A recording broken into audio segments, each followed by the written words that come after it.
cyakoza ibi bintu n'ubwenge. Ibi nahanga nsigaye mbaha n'ubwenge. Akawa mugane ngo ubwenge bwari bwiza iyo mbwigumanira ngiye nyine giti w'Imana. Bakise inkuru ya Sara agace 22 niko tureba kano ka mwanya. Gahunda ni ya yindi nukuba ka saa 5 na ka saa 11 uduce tubiri, ariko nimba hari usimbuka ntareba katambutse mbere kuko ari nyinshi nimurabaha muri iyi minsi, kirazira gusimbuka ngo urebe ikurikiyeho hari ndutarebye.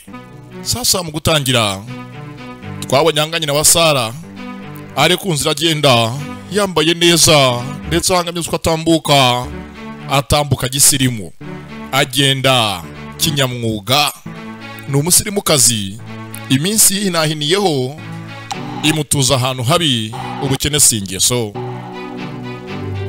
Ndetse hanga imodoka y'umunyonyo y'umuryerye dore ngira parika hafi yiwe, abona hanga umukobwa bamufungurira umuryango, umwana avayo. Mwana sohotse hanga aramuramutsa, mama bite uvuye guhaha? Ngenza muramutsa ndagira kuno amatsiko amenye ninde uzanye umukobwa we. Arebye neza bona umuntu wambaye neza w'umusirimu ubona kakeye koko. Rebye mu maso dore ngo arabona Ihisani. Bibutse Ihisani ni urukundo rwa mama yagize mu buzima bwe. Yarivugiye ngo ni urukundo rwa mbere ndetse n'urwa nyuma yagize mu buzima bwe, nta wundi yakunze nk'uyu mugabo. Numbaze ngo se wa Sara bahuye bate, yaje kumushaka ate? Gusa yakunze n'uri ugiye ndetse n'uyu munsi ngaracyamukunda baramukumbura. Yamubonye agenda mama araroba haguma areba hakuni kankari, umwana mugaruye undagaruka ibuntu yari yarobye hangaha mugenzi yasheze. Mwana wa oya ndukuzanye ndatunzanye ni ise wa Salimu. Tuvuye kwa muganga inari yarwaye amarifite inyungu ngeze hangaha. Mama hangaha agira amatsiko, bavuye kwa muganga mugenzi byagenze bite? Atwo byagenze nyina yaguye hasi ndi mu kazi ndamutabara, bamutwara kwa muganga. Rero nagiye ngira ngo verify amenye ukuntu ameze nimba yorohewe. Ndatuwamutabaye batabaye Benigne kurutusayi, mama amazina yawe yose arayazi. Ntatu rwose namutabaye ko ntabirenze nta byadanje. Uyu ntazi impamvu nyina hanga mubaza. Bibutse Benigne kurutusayi nyina wa Ihisani, mama aramuzi. Era nivugiye ngo ntazi impamvu umuhungu yahisemo nabi, ntazi impamvu umuhungu yakoze ikosa, ntashake niriguri ari uyu nguyu urahangaha nyina wa Sara uyu munsi. Mwana twose wamutabaye wacunguye nyirakuru w'umukunzi wawe. Bagira nganga amageze mama arimo kumuburagaho, arimo aramufinataho nuko yagiye. Mama sigaranga disi yivugisha ati Imana ikora ibyayo, yongeye kumuza nawe nk'igeno ryayo, ndongeye ndakubonye Ihisani wanjye. N'amagambo ya mama, Imana ikoze ibyayo mu nzira zayo nyinshi nuko ibigena, yongeye guhuza mama na Ihisani wiwe. N'amagambo ya mama, mwitondere filime. Buriya mugenzi ngo urukundo nyarwo ntago rusaza, uko iminsi yagenda kose wowe wakunze ngahaciye iminsi y'urukundo rwa nyarwo ntihaca urwango. Haruka filime irahangaha n'ubwenge pe, kaga filime n'ubwenge na giti n'ubwenge, namwe muri ubwenge buze ubundi bwenge. Sasa ngagenda papa yajanga mugenzi yitekerezaho, yigira kure mu myaka yakira mugenzi bakiri batoya mu bitekerezo. Yongeye kubona umuntu yakunze mu buzima bwe, yakunze bya nyabyo, yihungije kenshi aziko atamuhunze yakongera kumukunda akaba yanasenya. Yajanga bwamye shoferi wiwe ati ntago ngiye kujya imuhira, njyana ku ivuriro mama ari arwariye. Mugenzi uko agenda telefone hanga yivane hamagare niriguri wiwe, giye guhamagara dore ubwoba, umutima uranga humiriza amaso, ariruhutsa yitsa imitima. Nafite amanyuzwa mu telefona arumva abanyaza bishaka ariko afite ubwoba. Buriya urukundo nirugira imyaka, n'abasaza irizembe n'irikecuru barakunda. Sasa ku ruhande yarabyusa ko n'inyugo kuri w'abana ati rwose mwihangayika, umwarimu se rwose ngudapfuye ariko naho ndajya. Yazo ko nubundi sinzaramba nk'umusozi hari umunsi nzagenda ubwo izindi nteguza mwitegure nimba ngiye ntimuzatungurwe nzava ahangaha mwiteguye. Yategose avuga amagambo nk'ayo ngayo sheri fiyanse uri mutoya ntago iminsi yo kugenda rwose iragera uracyari akana duza Rwanda rw'ejo. Mugenzi araseka n'abuzukuru be bamwita mugenzi generasiyo yabo bamwita umwana muto w'umusirimu ngo ntaho azajya n'urungano rwabo. Mugenzi akiri aho ngaho haje na Idiri akora ahangaha mu ivuriro avuga ati rwose yakize cyo gihe asigaye bapanga ukuntu yataha ameze neza. Amucyuri muhira ubu ni urwembe. Atari ko rwose ikintu gitangaje umuryango wawe wose wari wahangayitse wumve ko na se w'abana bano bana muhungu wawe yaje ahanga mbere abinteguza ngo tugusuzume niba umeze neza bose bakwitayeho. Avuga ati rwose urukundo nakunze abantu banjye nanjye umunsi ndarubona pe mbona ko mwese mu nkunda kandi muhangayitse ku bwanjye munzirikana. Yenzu bamwitaho ariko afite imbaraga nkeya aravuga umwuka ahangaha ukaba mukimenyeza agasinziramo akaruhuka.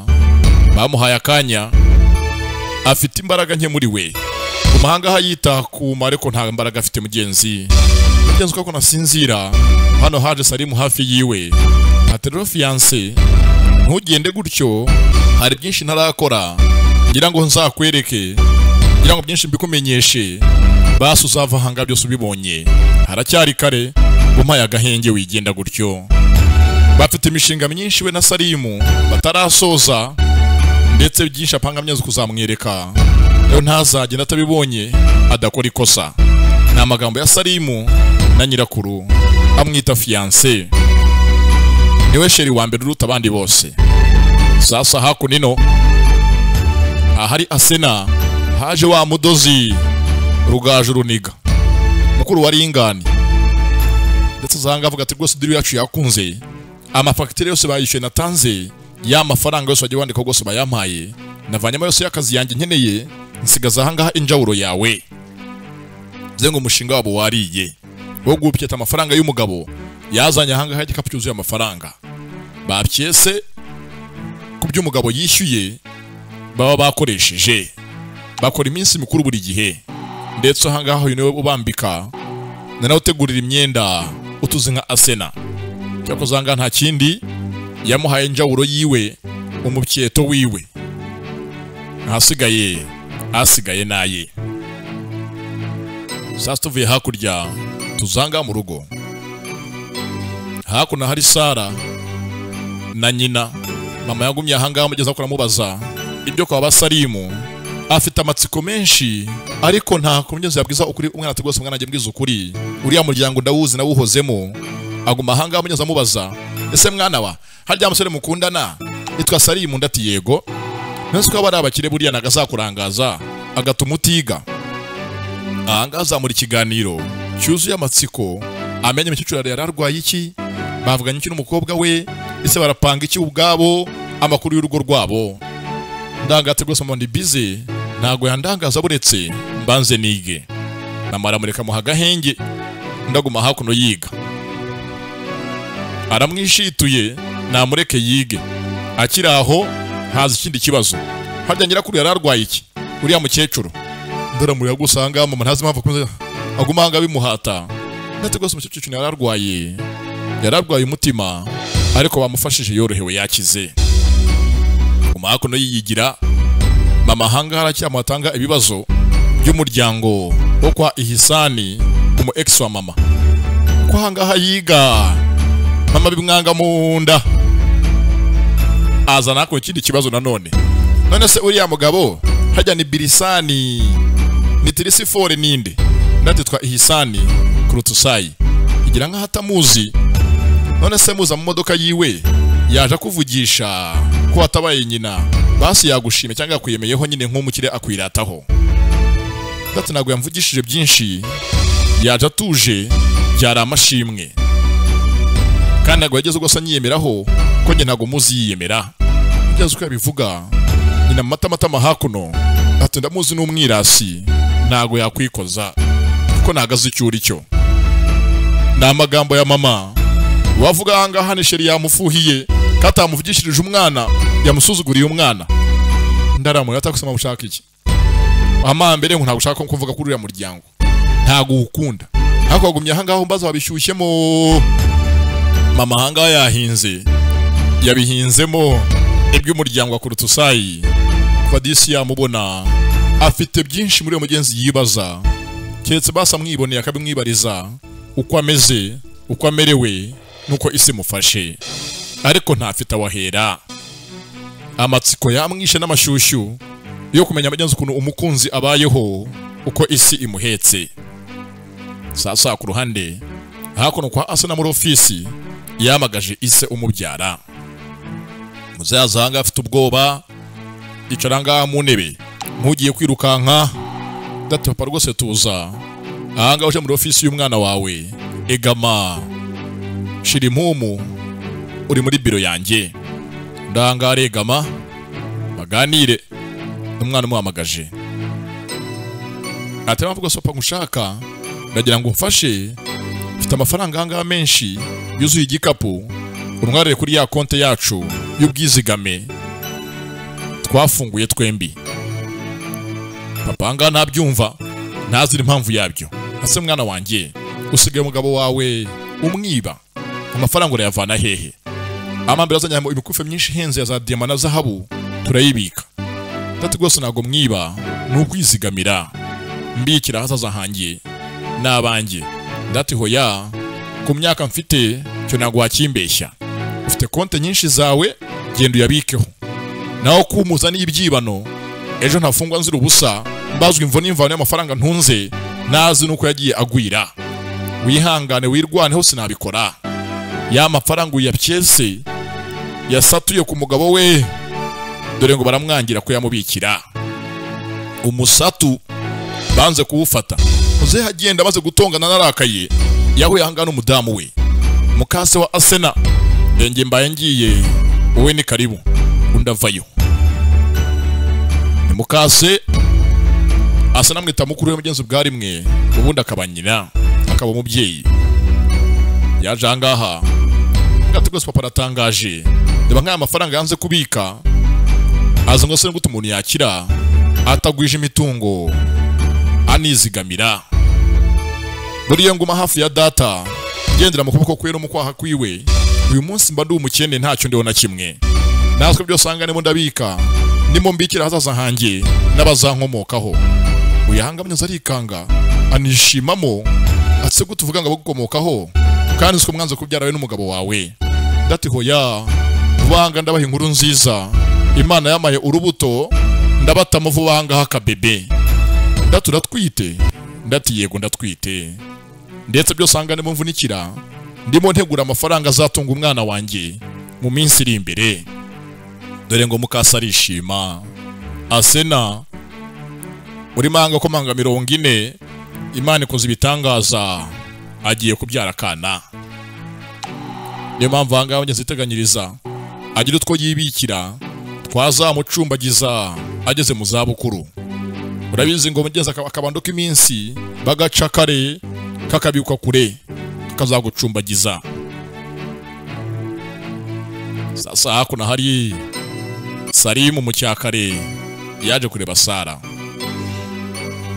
avuye ku bitaro ahari nyirakuru sanga muramutsa disi Sara no mu cyakara bakeye abandi bana naho twabaca hanga abanyazako niyabyutse abafite ikimita ingonera ku maso n'umunkanyari mu musaya n'amabara menshi utazi ubwoko bwayo ati rwose mvuye kwa muganga fiyanse ameze neza ari njanga rero tujye mu butembere nge nawe ko uyu munsi no kujya rwose nduhuke ndetse nago byankundira ndimo ndiga avuze ko yigunda hangaha kamuryamo genzi batembera uyu munsi bombi nyirakuru yakize ndetse no gutaha byenzi byagezweho ubu yataha ndimo ndiga wihangane mfite ibizamini ndate rwose simbyumva wihangane nyine ubyumve ntago mva hangaha ubwo n'ubu ngurimo kuntinza narenja ngo nkuramutse ngende ndetse no basi ndamutsa nyine byo official banza uruntemo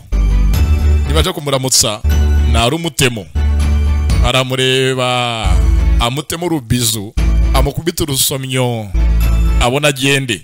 Bari muri karitsiye abantu bose hanga bazisara nk'akana kitonda akana ka aramezo. Ati mvanga ikindi niho utaboneka ubwo nyine ndamagara Blacka ambanishe ndibuko kwa amasaha y'icuma.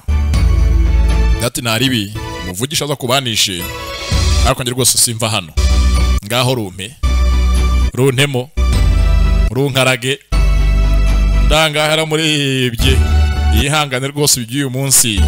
Hari abantu bose bari muri karitsiye ni Sara arumva yabikora ariko mugenzi umutima uranga yanze kurumuha ubwo aramusezera. Yanze urukundo ni rwiza, urukundo n'ubwenge rurasobanutse, urukundo n'ubuzima. Nuko yasubiyeyo sasa ku ruhande hano muri ghetto mu gashamburete bumusange igitanda kiri hafi ya douche na toilette.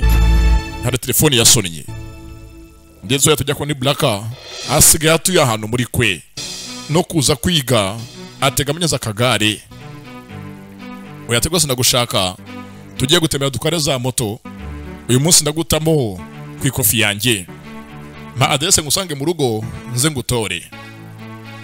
Mugenzi wawe hakora abwira ngo asange mu rugo ntago yabyemera asigaye atuye ahantu hamake asigaye aba muri ghetto ahantu mu gashamburete.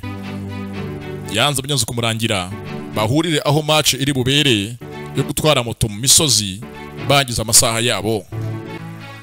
Baratembera ariko ntago yamwereka aho atuye ahariho. Yanze kundahagera uyu ntazi impamvu yabyo. Sasa ku ruhande hana hari papa na mama. Papa yaje ahangaha yavuga ati rwose naguhaye inshingano kandi rwose ushaka uzikore ntugumyanga kundingana. Umwana wawe mwiyunge nimara kwiyunga byose binda ahangaha wansaba byakunda ariko mutariyunga ntago ndi bukumve. Kandi ikindi kirenzeho nimutinga rwose ngubwiza ukuri ndava ahangaha mbabaye ko nihaye nego ko mva ahangaha maze kwiyunga nibwo nanjye shaka no kuva ahangaha nguhaye umugisha nk'umubyeyi nawe utabikoze nta mugisha nguha nk'umubyeyi. Uyatare ko mama basi banza uzimuhira tubipange wakize twese turi mu nzu imwe nawe ubidufashemo. Ndati hoya uri umuntu w'umugabo ahangaha uri bwifashe nkuko kenshi iswajyaga kwaka imbabazi atakosheje uko sari ryawe agira ngo ahuze umuryango nawe bikore gutyo. Uyu munsi warabyaye uri mukuru kandi urasobanukiwe. Guhuza umuryango uri mukuru mu muryango bisaba ngo uce bugufi worohemo wemere ibyaha utanakoze. Rero rwose yoroshye imbere y'umwana wawe. Ati ko mvuye ahangaha mutabikoze nabameze nkaho nazi ubusa nagendeye ubusa. Bagumye hanga baharira ni Ihisani na nyina. Anga Ihisani atangiye korohamo ni ise wa Salim. Yemereye kumwana imbabazi ataka mama basi nimbikora bigakunda bikagenda neza nawe umfashe uze mu rugo hoteli uzireke. Kurara muri hoteli ufite imiryango ihari turi ahangaha ntabwo bigaragara neza. Utazagomnyeza no mu nzu uri wenyine udafite ukurwaza ubutaha. Ati rwose ntabwo byanze ariko nawe umva icyo umutima wanjye wifuza kandi ucyubahe. Ca bugufi imbere y'umwana wawe emera icyaha ko warakimukoreye waramuhemukiye waramutengushye waramubabaje cyane nuko nyine nk'umwana nta kindi yarenzaho. Kandi menya ko byose ukora ubikorera njyewe. Ibyishimo byanjye ni ukubona wowe n'abana bawe mwese munezerewe. Ibyo byishimo byanjye birenze ibindi byose. Mutameze neza kuri iyi si nahavana agahinda. Rero nyumva ndanga yarabyemeye mama ibya mwatsa arabikora agiye gutera iyo ntambwe abyishakemo. Ariko na mama yemere gutaha imuhira ntagume muri hoteli. Genza mama niyabyanga aterega nanjye nta kindi kintu mwisi nifuza nuko umuryango wose ubunezerewe. Sasa ku ruhande bano bajanga batwaye ipikipiki Salimu moto imurenza mu bishanga imunaga induba yamukubise hasi baza hakuno kuruhukamo. Niho mukinanga bakina bica amasaha yabo. Uko baraha sasanga hasi ikiganiro cyakuno cya Blacka aza nakuno ikiganiro. Atega rwose Salimu mbibona ko impamvu turaha ngaha ntago wishimye kuko za mu bintu by'amamoto iyo babaye. Rero rwose uriya Sara ntago mwagumana rwose ngubeshye pe. Nubu ndabizi ujanga gutega gahinda, ujanga mwashwanye kugira ngo byibagize. Ate rwose kuri kwanjye uriya Sara ntago ari uwawe. Nubwo singo wari itomboreye nta musore n'umwe wundi umuzi, ariko ntago mwagumana. Azaguma agusaza, agushyushya umutwe, ujye wara muri ibi ngibi byo kwivura umujinya wiyahuza. Moto nk'izi ngizi wasaza imburagihe. Burakangara avuga ndaramwumva we azi ngo baserereye hagati ya Sara na Salimu. Impamvu Salimu yajangaha we yimara gahinda yiyahuze moto amasaha y'icumi. Ndaterero wibeshye ntago Sara twashwanye, kuva twamenyana ntago turashwana kandi tubanye neza. Impamvu ndaha ni impamvu za papa kugeza uyu munsi aracyambangamiye mu mutwe. Ntago ndakira ibyo yankoreye. Ubwo umunsi ku munsi muri byo birakura, umujinya uriyongera amanywa nijoro, urwango mwanga rushibuka kurushaho. Ni Salimu abwira Blacka, yisanga Blacka mwatsi imbabazi we yarazi impamvu ndi yihebye yaje ahangaha moto kuyiyahuza nuko Sara bashwanye. Yatsi imbabazi ko yarahubutse aciye imanza atazi inkomoko yazo. Kumba ku ruhande uko yagatashye moto yamukubise hasi wese ahangaha yuzura ibisebe. Ngo atwara moto akenshi afite agahinda cyangwa mugenzi yababaye afite icyamuteye intimba.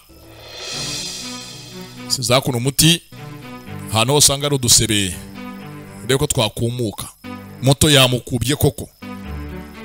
Ni Salimu ko mugenzi yisiga umuti. Yibutse umunsi umwe hari umusiga uyu muti yari idiri. Umunsi umugeze arimo kumuvura avuga ati rwose urakabije, buri kugeza agahinda wihata ibibazo ukanibabaza kugira ngo rwose byose byabe byibagize ubyikuremo. Iyo bitagushizemo birangira ahubwo utangira no guhata abandi bantu ibibazo nabo ngo bababare bamere nkawe umve wishimye. Rwose kandi ikindi ubu ni uburwayi bwo mu mutwe ufite, kumva ko wakira agahinda ari uko babaje uruhu rwawe cyangwa witeye inguma. Ni amagambo agenza idiri ngo buri kwinga agize agahinda aribabaza akivunagura akihata inguma. Akiri ahangaha ise yamukomangiye aza gukingura. Papa ahangaha amurebye abona umwana wese yuzuye ibisebe. Yamwitegereza aramureba. Wari uri ahangaha bazi ngo atuye ahantu hameze neza ari mu mahoro, ntibazi ngo habaye iki. Icyo yakoze nta kindi, yamwatse karibu undi arayimuha. Maze kwinjira mu nzu mbibutse impamvu ameze gutya ngo ni ise umurembeje mu ntekerezo. Dore ukuntu wese yabaye, wese ni ibisebe, moto yamukubye. Yagiye kwambara aze ise bavugane. Ati vie ihangane maze nambare nzi tuganire menye kikugenza. Paranga mu nzu bonyangaha agacupa kuzuye imiti isinziriza inagabanya uburibwe. Umwana arimo kwiyahuza ze ngo kuryama hanga muri iyi nzu asiganga akoresha ibinini. Ko yaje papa baganire amenye kimugenza niki kimuzanye hakuno. Ati ngaho mbwira niki kibagenza. Sasa kwanda ko nari Asena yagumye hanga amagara umugabo we undi nago yitaba. Aza kwanire cyane ko nirahanga bazambanga menshi y'urugo yaba ya nyirakuru yaba ayase abayazi. Ati papa ushaka yagiye kwa Salimu nyirakuru wacu yamwatse ngo biyunge icyo nyina mwifuzaho. Ubu tuvugana ashaka yari ari mu biganiro mpaka cyangwa by'ubwumvikane hagati na Salimu biyunge kugira ngo umuryango wongera wuhuze. Nicyo makuru yamusabye kaka. We arabyumva ko bagiye kwihuza no kwiyunga, kandi ikintu cya mbere mwisi atifuza nuko uyu mugabo n'abana be bahuza umubano. Wagize Imana baguma bashwana. Zasanga baricaye, papa ahangaha navuga ikimugenza, undi amuteze amatwi. Ati rwose mwana wanjye, nzi ko kano kanya ukuntu umbona nkaho ndi umwanzi imbere y'amaso yawe. Data rwose niko kuri ntabwo nakubeshya, niko kuko nkubona ntabwo wibeshye. Ati rwose mwana wanjye, ahangaha ni censhi bugufi imbere yawe, nakoze amakosa, naribeshye, napanze umuvuno utari wo, utarankundiye uko nari nawupanze nk'umubyeyi, ariko nawupanze atari urwango, nawupangiye neza, ubwo umupango wanjye urampfubana. Rero rwose ahangaha nje imbere yawe, nciye bugufi nkuhake imbabazi, umbabarire nk'umubyeyi wawe, kandi ubyacyo ubyumve nuko ntakwanga. Byose nakoze byari urukundo rwabinteye, ngira ngo mbitegure mu nzira yanjye biranyangira. Ati kandi ikindi kirenzeho, ngira ngo kano kanya umenye, kuri nge uri umuntu w'ingenzi mu buzima bwanjye, kuri nge usumba byinshi, urusha byinshi agaciro mu buzima bwanjye nk'umubyeyi wawe. Uri amaraso yanjye, ndiso uri umwana wanjye. Nabivuze undanga amarira muzenga mu maso. Papa ahangaha mugenzi aje aciye bugufi imbere y'umwana we, aje nta kumubeshya, aje nta kumuryarya. Ndangara mureba, dore ngo Salimu amagambo arashira ivuga, wari wuzuye urwango, yabonye ise yikubise imbere y'umugenzi aciye bugufi ya bwarimwe mu buzima.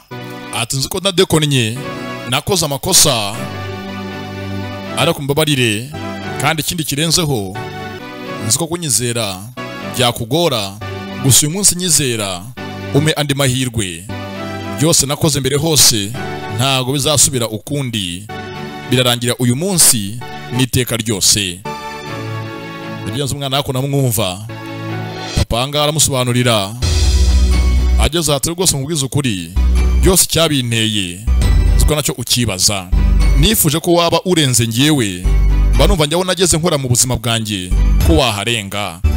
Nari nkeneye ko wagenda ugasumbya intambwe zanjye, ukaba urenze uwo ngewe ndiwe. We yarabyumva, ase byose umuntu ujya kubikora, usinjye nifuza iki?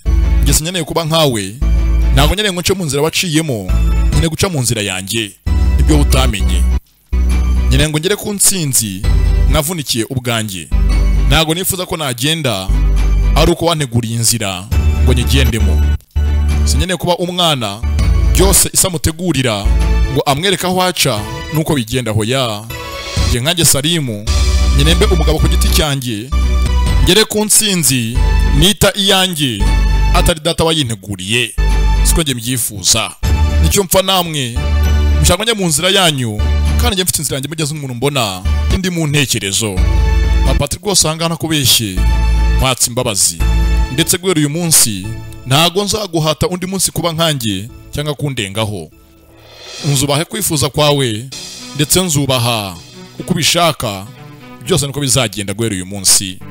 Uyu munsi nzi ko uri umuntu w'umugabo, ndetse ndakubashye, nzakora ibyo ushaka, nzaguha inama, imyanzuro izafatwa nayo guhera uyu munsi. Genza byumva. Ati kandi kirenzeho, umfashe nk'umwana wanjye, ugaruke imuhira. Buri umuryango nusangirira ku meza amwe, usangirira mu nkono imwe, umenye ko umuntu yaraye nuko yaramutse, nicyo bita umuryango. Umuryango utatanye ntago ubukira mugenzi umuryango muba muri incike. Yaramwinginza namukoraho, abone ko basi papa aje mugenzi yaciye bugufi kwikanyiza amakare n'amarere byashize. Undahangaha mwatse ngazimuhira, ariyumvira, ati nzabitekerezo nzagusubiza. Cyamufunganye umutwe, azabyigaho, azamubwira. Kumba ku ruhande aranga Profeseri na Nire, bo bazi uko biri kose ibiganiro birimbanyije by'ubwumvikane hagati ya Salimu na se, ndetse aho bari hose nabo baba hanze amaso umunsi umwe Imana izakora ibitangaza. Imana basenga ikabaha umwana. Naho uyo hari yaraze ngo Salimu baramukize, ntazagaruka mu nzu. Salimu araza akanya kareko kose ko nyirakuru w'igihugu yabisabye. Nabaha ku ruhande hari uwiga ahangaha amanywa nijoro afite intego ko yiga, mama guma ahangaha mureba. Aba nabo bavuye ahangaha mu biganiro. Papa ataragenda areba hakurya umuhungu we, atako rwose ubyigeho gutaha imuhira ubikore vuba vuba. Abimusubiriramo, ikidanga kiramureba nta no kumusubiza. Yamubwiye ngo azamusubiza, azabitekerezaho vuba ahangaha azaza. Bakise inkuru ya Sara naho ku ruhande uwo tuzi nka Blaka, mbibutse umuryango we waramukenesheje, bamuhaye igihano na amafaranga y'ishuri nandi mafaranga make ku ruhande. Asigarira ahangaha mugenzi muri quartier muri melange ya byose, muri turuwasa zawe bagutama ahangaha melange ya byose n'imiti y'inzoka. Ntihasigaye yarira ku muhanda, aba muri chambrette. Ni Blaka yagumye ahangaha afite agahinda, ariko basa amagambo meza arayabwiwe, kandi ise yemeye mugenzi ko kubita imbere ye, yemeye kurambarara umwana muce hejuru. Cyo bita kuba umubyeyi uburi umugongo mugari uhekeye igihugu, udaciye bugufi ngo abandi bazamuke bakuzamukireho, naho igihugu cyagera. Kandi igihugu munyazi, igihugu n'umuryango gihera mu nzu indani. Muri uyu muryango ubayeho hahitabaho umudugudu, hakaza akagari, umurenge, akarere, intara, igihugu. Byashingiye ku muryango. Niyo mpamvu yabaye ubukwe ubona isi yose ihurura ku muryango ugiye kwaguka, n'igihugu kibonye abandi bantu. Sasanga ari akuno nyirakuru w'igihugu, nyirakuru w'abana, kaka, bibi, jyajya. Ari ahangaha gutya yari yikanze, yumva umuntu hafi yiwe. Yahindukiye, ni fiance waje kumureba. Yazindukiye ahangaha mu cyakare agasamoya yari yamugezeho. Ati mwana wanjye nta no kuryama, ubyukiye ahangaha basi uruko ukaryama. Ndati hoya, ntago byakomye uko ndyama, mba ngutekereza. Atakoneze ko basi amahoro yagarutse hagati yanyu. Byanza baje hakuno yamuhaye amakuru meza ko ise yateye intambwe, yaje ngo baganire. Dore ngo disi mucyo cyako naraseka arishima. Ati nicyo ngewe nifuza, nicyo mbasaba nta kindi. Mbasaba urukundo nk'abana banjye, uko nanjye nirwo natojwe na sogokuruza wawe niko yari ameze, na sekuru ubwe niko yari ateye. Ati kandi zinambara urimo naso kugira ngo isozi murimo wenyine niko nase yajyaga mufata. Buriya nkubwije kuri umugabo wanjye ari sogokuru wawe, yajyaga namukubita inshyi kandi ari umugabo mukuru, akanamuhata ngo ajya gutereta hano harekeye kundu uyu nguyu uriya mureke, kandi iso yari mukuru icyo gihe ndabyibuka. Rero ngibi iswa gukora niko nawe byamugendekeye. Umuryango wacu dukunda abantu gutera imbere vuba vuba, tukanabibahata bibaye ngombwa. Rero nago iso aba kwanze, ahubwo niryashakane murimo indani ryuko umwana yabyaye atazaseba, atazamusebya. Sarimanga arabyumva mugenzi, ibyo isakora nibyo na sekuru yakoze na sekuruza, nibyo umuryango wabo. Banga umuhungu waba imbwa kandi bamurebera. Sasanga mu rugo nyirakuru w'igihugu agiye kuza, nyirakuru w'u Rwanda kuba ari buza ahangaha, bafite gutegura neza ahantu hose, kandi akunda isuku. Uko yatuye muri inzu ikeye, n'abahangaha ntago bajenjeka, bafite kuyitunganya. N'inzu y'umuryango ko bayitunganya, abantu bose ahangaha bashyushye bari mu kazi. Hari uwaje ahangaha wenyine arahagarara yitekerezaho, ni hanze y'inzu. Ni ise wa Salimu, ari bize mu bwonko ko yitekerezaho. Umubonye rwose wagira ngo ahangaha ahagaze, arimo ahangaha kubara amafaranga mu mutwe, arimo ariga imishinga, atekerereza igihugu.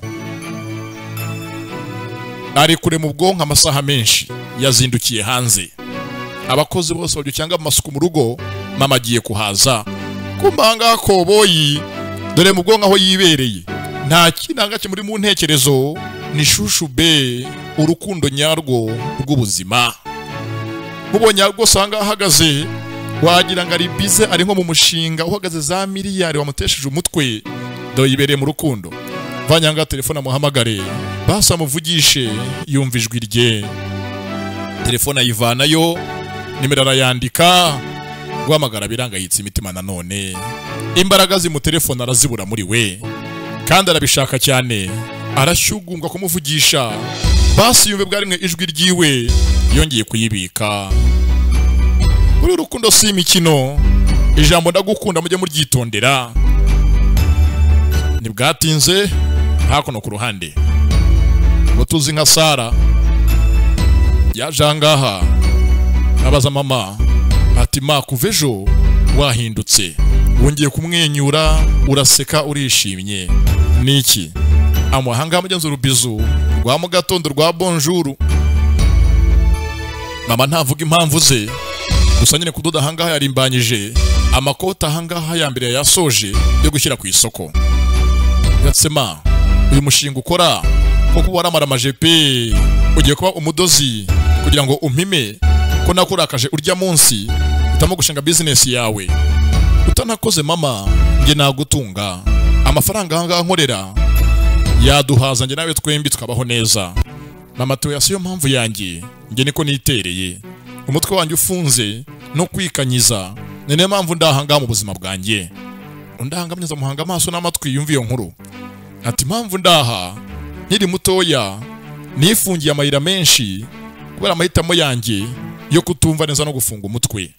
Ndasegende habaye iki? Ati buriya nagize umukunzi muzima wari bunshiri inzira nzima yo gusaziramo meze neza nza kubyanga gusa mfunga umutwe batanyuzamo ijisho. Ibaza ko nashatse so mese nkaho nihimura ngira ngo batanyuzamo ijisho na uwo nakundaga bya nyabyo. Umwana hangaha biramucanga ati mama urambwiza ukuri ko ashatse data ufite undi mukunzi? Ndati yego umuntu nakunze kera n'uyu munsi nkikunda naramutaye ubwo gufunga umutwe wanjye. Rero byumve neza mwana wanjye hangaha twicaye ntago business natangiye wayimfungisha ntago byashoboka. Uwo ni we ngewe kintu nanze mba nacyanze icyo nakunze mba namara amaje. Mugenzi ngo afite umukunzi gusanzwe bamunyuzamo amaso banamusuzugura birangira amutaye ashaka undi atashakaga ariwe ise wa Sara. Yaje nk'inshumbushanyo yaje nko kwihimura agira ngo abari bamusuzuguye batamunyuzamo ijisho. Na amagambo ahangaha abwira Sara ni mama yamuhaye inkuru y'amateka yiwe ko afite mugenzi umukunzi yakunze kera ndetse n'umunsi agikunda cyane akunda n'uyu munsi mu buzima bwe, ariko yaramutaye yanze ko mugenzi bamusuzugura babanyuzemo ijisho. Rero niyo mpamvu ahangaha yicaye akeneye business akora yiwe yumva afite inshingano ntiyaguma ahangaha umwana amusuzugura amunyuzamo ijisho. Dore ngo Sara araseka kumva byo nyine mugenzi ahangaha inkuru y'ubuto bwa nyina byaramusekeje ntago byumvikana byaramutunguye ko nyina yatayeho yakundaga yanze agasuzuguro nta kindi. Sasa hakurya ahangaha mu rugo biteguye ko ahangaha hari buze nyirakuru wabo mukuru w'umuryango usigaye ndetse papa baza ngo ari bize nibyo hanze amaso byamuhangayikishije ntibazi ko muzehe yibereye mu zindi mu bwonko. Bakiri aho haje Asena hafi yawo kandi Asena yaje ibyo sanga baganiraga bahita babihindura. Yaje abegera ni profeseri Nanire ati rwose nose bahatunganyije ngo uyu munsi haraza umubyeyi wacu mabukwe. Ndati rwose uretse no kuvuga ngo ari buze n'abatetsi bose mu gikoni bahindutse haje abateka indyo tuzi ko akunda. Debye hangaha indyo akunda ni Asena ngo nahangaha akantu bateguye atsaka nagaki ubaka bateguye kano nagakira aragasuzugura. Nirati rwose ibyo bateguye aho ngaho niyo ndyo mama akunda wacu nyogokuru ni nayo ndyo nawe nyina yakundaga niyo ndyo y'umuryango yatetswe ahangaha mu rugo. Tuba tuzi ko haje umuntu ukomeye w'indani mu nzu. Papa yivirayo ndetse yaje ahangaha ashima ko abatetsi bibutse indyo nyina akunda bongeye kuyiteka. Ahangaha asa na byose byasuzuguye yanze kuryaho, nazi ko ahangaha bitateguwe aya meza Benigne kurutsa atayicaraho. Ndetse ahangaha aha briefing Asena byose ahangaha bategura ntibahindure uburyo uko inzu igaragara, inzu iguma uburyo uko yari imeze mbere hose, n'imitako bagiye bimura ahangaha bayigarura hiteretse. Mukecuru ahangaha araboroka uko inzu yasize isa, abagira ngo igume gutyo ntihindane ntinahinduke. Sasa se nabona ko ahangaha zahinduye imirishyo, haje undi mugore mu nzu kandi uje ahangaha arategeka, we ntagasaba. Byose ahangaha bavuga ntababuranye ntanabihakane, abyakire gutyo. Gusa mwitegura intambara kubiri kose Asena na nyirabukwe haraca uwambaye. Sasa ku ishuri Brigitte yaje ahangaha ku ishuri na katagisi ni mu cyakare, ajya mu kigo aca kuri uyu atanamusuhuje, undi ahangaha yipanze akazi azi ngo baramuramutsa bamuvugishe ni Ari musaza wa Asena. Atagisanga imuzanye imaze kugenda yongeye miza kongaruka inyuma, ite rwose mumfashe uriya muntu ahangaha ndepoje ataye imitungo ye mu ikankari yanjye. Tema kuri igikapu arakibaha bakimuhereze. Natwe turamuzi ni Brigitte, turakimuha nta kibazo, murakoze cyane. Sasa yanga abanya kuri igikapu cy'abandi dore ngarakibarira ni nyiragashyano tuzi nka Nazirini. Bonye ahangaha agashakoshi kabanda gasakame yayisanga kabarira, ati rwose shabyihorerewe ntabirenze wana. Waburiya nabakire bafite amafaranga menshi akantago yakibuka zanayo nkwereke kanyihere, we kantemo nge byaza umusaruro. Ari mwanga isaha zihenze ni za makeup za Brigitte, naga telefoni kiwa hangaha ka kabira akoresha abanyazi gatoya, byose yakunda arabibona arabitsindiye. Dore ngo umurara arabitsindira, agasaha no umunyonyo n'urwembe aka ntago yagagarura, ntiyamusubiza nago yamuhereza, ntako yamusubiza. Kumba ku ruhande ahari Salimu na Sara hana mutunguye yaje nkamuramutsa amutamo rubizu avuga ati rwose felicitation, twatsinze twembi, twakozanga examine kandi rwose bigenze neza. Yaje amushima ni Salimu ko rwose imyigire myenze yamaze kugera kure cyane, asaga ajya mu kizamini nta bwoba. Uyu munsi hari akazamini ngaka statistique ndetse bagaciyemo neza nanone. Bisa mureba Sara yarishimye ko imvune ze kuri Salimu zabyaye umusaruro, yigishije umuntu ufata kandi bigacamo. Rebye hanga munyuze ku biganza bye wese yuzuye ibisebe. Mbibutse ipikipiki yari yagiye murenze ibishanga imunaga induba, yamukubise hasi ramucinya, mukozeho ati ntabirenze wana. Ubwo tuvuge ku bindi, uyu munsi papa yaje mu rugo turiyunga, twaganiriye unago tukiri abanzi rwose. Araca bugufi ndetse amijambo arananyubaha, yemeye ko ndi mukuru, byose ubu navuga yabyumva tukajya inama nagakintegeka. Yesu yarishimye ni Salimu. Buriya mwisi nta muntu ukunda gasuzugura ukava kakagera uko kaba gasa kose. Yamuhaye nkuru ko biyunze na se, ndetse ubu ngubu umubano umeze neza. Sasa ku ruhande bano baraha na hari genge ya Brigitte irimo na Blaka, nibazi aho Salimu ari muri iminsi meze nagakiboneka. Ndetse Salimu nyirakure yararwaye n'indembe, nimpamvu atarimo kuboneka, yari kwa muganga. Yatse arwaye iki? Yatse icyo arwaye ni umutima, ariko bamwitayeho amaze koroherwa. Ahanga Brigitte abyumva ati nukuri biratangaje, kera najyaga menya ko uyu muryango barwaje bakabibwira umuryango w'iwacu nanjye bakabimbwira, ariko ntabwo nyibimenya basigaye bampeza. Yenze ka Brigitte ntago Salimu akitabaza, ntago Salimu akigaha amakuru ibyabaye byose. Bakiraha bona hanga ku mbuga amakuru acaracara ngo yagenge y'ibyuki mu kigo yarasenyutse, ntago bakiri kumwe. ngo ikipe yabo irimo Zainabu ntago igihuza, haje agatotsi mu mubano wabo, ntago bakiri kumwe, ntago bakibanye neza.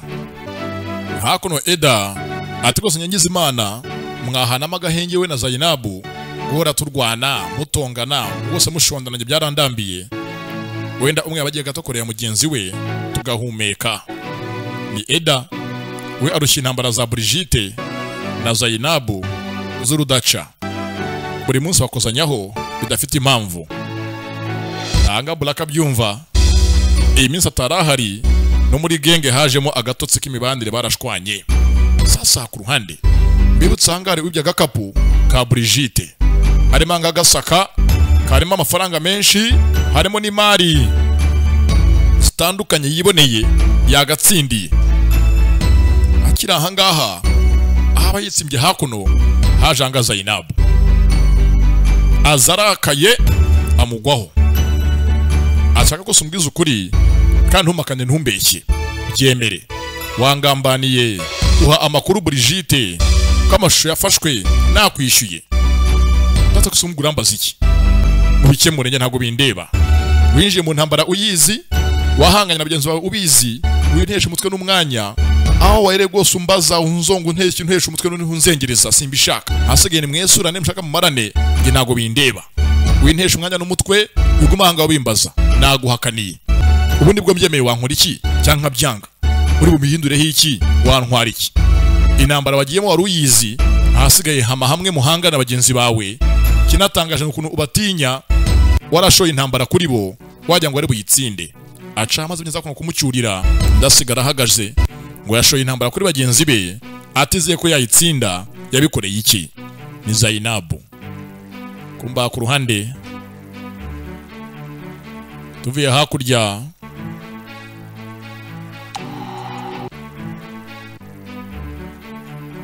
sasa ku ruhande hakuno hari Salimu na Sara, haje bagenzi babo bose barahura, bose anga batsinze ikizamini banasohotsemo mbere, abandi bari basigaye indani. Nuko baje hazanga na Blaka, we ntago yarafitanga ikizamini, yari yisigariye hanze, ari hanze y'ishuri. Aza basanganira ati rwose niba mwatsinze tujye gusangiramo basi tumwemo twishimire iyi ntsinzi ko bwa mbere Salimu atsinze kuva yazanga mu kigo. Nakonyanze berekeye bagiye kunywamo, abari bagasanga baganira, dore ngo Blaka asunika hakurya Sara ajya hagati yiwe na Salimu, azamufasha akaboko banaganira. Sara bamuheje, abavugana ganga nk'inshuti n'abasheri, dore ngo Blaka aritambika anagasara kurane nguriya hakurya iriya, baza mutera story undabireba.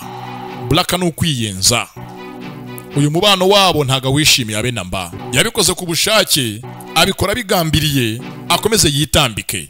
Mu bya Salimu na Sara atazi impamvu bahuye, nazi ko Imana yahuje abantu ari ibatanya, naho mwene muntu ntacyo yabihinduraho. Nuko bagiye, Sara areba Blaka aracyamubangamiye, ariko buri munsi bizasobanuka. Tugahiniye ahangaha bayi na hani mugoroba.